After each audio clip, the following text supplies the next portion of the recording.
had UFC fights with no fans.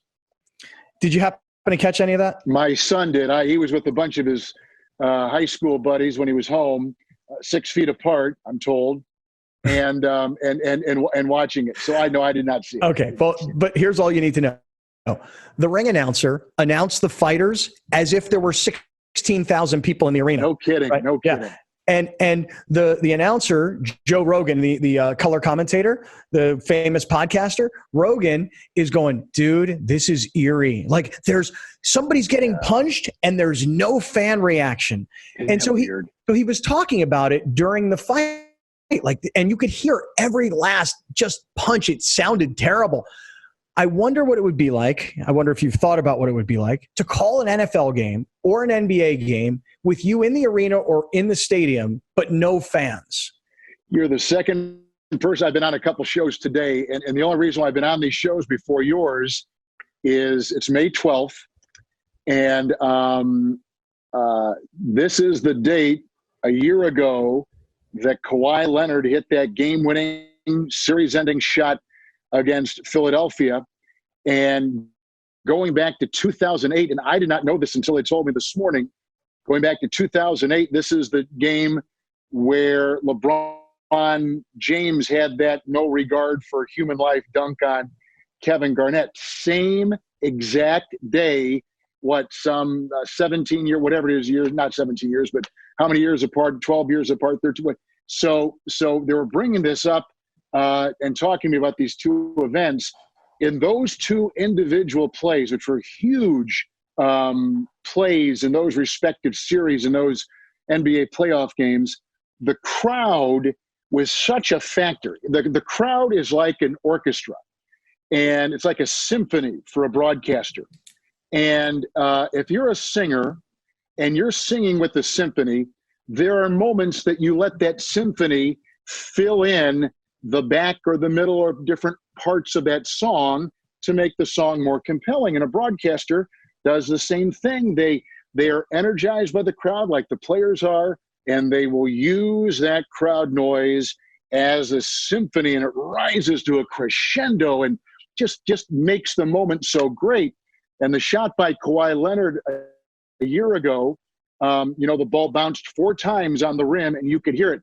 There was not a sound in the arena, and there were 18,000 people in that arena breathlessly waiting to see if that ball was going to go in or out. Would they win the game or would they go to overtime? Would they win the series or have to go another, 5 minutes against a good Philadelphia team? And when it went in, we didn't say a word except, oh, like the crowd going crazy. And the crowd just was such a great fill and symphony and just made the moment so much more indelible in our minds. So, I think about that all the time, and not having fans there would be very, very strange. But when I'm in the process of taping the 2K NBA video game series, we're doing NBA 2K21, and they will pipe in noise, crowd noise, when I'm doing a clip with Doris Burke or Shaq or whoever I'm doing it with that particular day. And so it makes you feel like you're in the moment. And I think the NBA, which is hand in glove with the 2K people, this is a NBA sanctioned video game. They give the blessing for logos and player names, everything else. They're working with the 2K people, the visual concepts people right now, on virtual fans and on noise, on crowd noise. So it's going to be a part of what's going on. If you're watching a baseball game, you look in the backstop and back of the catcher, and they put those virtual signs with, commercials and things like that. If they can do that, they can put fans in the stands. So there's no doubt there's a way that this can be done. Just how they're going to do it is going to be the rub, but there's smart people thinking about it, and they'll figure it out.